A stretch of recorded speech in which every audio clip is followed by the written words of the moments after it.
दोस्तों, एक और छोटी सी कहानी लेकर फिर हाजिर हूं आपके सामने। मेरा मकसद सिर्फ यही कि हम अपने अंदर के इंसान को जगा सकें, कोशिश करें इंसानियत नाम की जो चीज है उसके आसपास भटक सकें।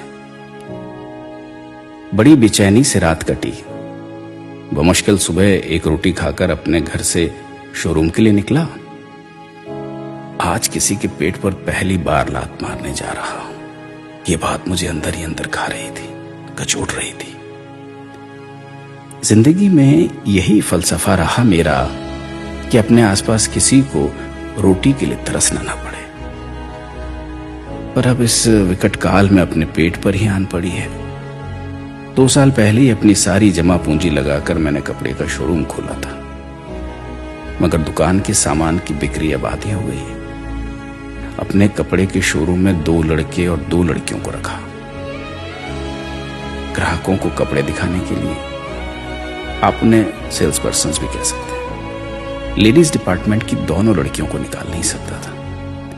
एक तो कपड़ों की बिक्री उन्हीं की ज्यादा है, दूसरा वो दोनों बहुत गरीब हैं। 2 लड़कों में से एक पुराना है, वो घर में इकलौता कमाने वाला है, और वो जो नया लड़का है राहुल, मैंने उसी पर विचार किया है। शायद उसका एक भाई भी है जो अच्छी जगह नौकरी करता है, और वो खुद तेज तर्रार और हंसमुख भी है। उसे कहीं और काम मिल सकता है। इन 5 महीनों में मैं बिल्कुल टूट चुका हूं। हालात देखते हुए एक वर्कर कम करना मेरी मजबूरी है। अब यही सब सोचता हुआ दुकान पे पहुंचा। 4 आ चुके थे। मैंने 4 को बुलाया और बड़े ही उदास होकर मैंने बोला, देखो, दुकान की अभी की स्थिति तुम सबको पता है। मैं तुम सबको काम पर नहीं रख सकता। उन 4 के माथे पे चिंता की लकीरें मेरी इन बातों के साथ गहरी होती चली गई। मैंने बोतल के पानी से अपने गले को तर किया।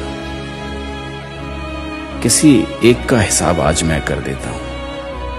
राहुल, तुम्हें कहीं और काम ढूंढना होगा। जी अंकल। उसे पहली बार मैंने इतना उदास देखा था। बाकियों के चेहरे पर भी कोई खास खुशी महसूस नहीं हुई मुझे। एक लड़की जो शायद उसी के मोहल्ले से आती है, कुछ कहते कहते रुक गई। मैंने ही पूछ लिया, क्या बात है बेटी, तुम कुछ कह रही थी? अंकल जी, इसके भाई का भी काम कुछ 1 महीने पहले छूट गया है। इसकी मां बीमार रहती है। नजर राहुल के चेहरे पर गई। आंखों में जिम्मेदारी के आंसू थे जो वो अपने हंसमुख चेहरे से छुपा रहा था। मैं कुछ बोलता कि तभी एक और दूसरी लड़की बोल पड़ी, अंकल, बुरा ना माने तो एक बात बोलूं। मैंने कहा, हाँ हाँ बोलो।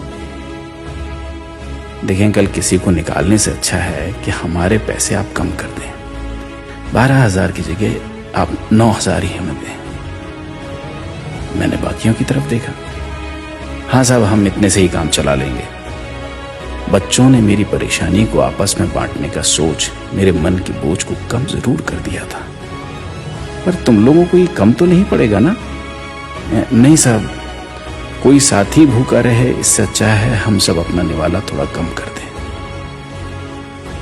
मेरी आंखों में आंसू छोड़ ये बच्चे अपने काम पर लग गए, मेरी नजरों में मुझसे कहीं ज्यादा बड़े बनकर। दोस्तों, मास्क कफन से छोटा है। अपनी जिम्मेदारी समझकर पहन लीजिए।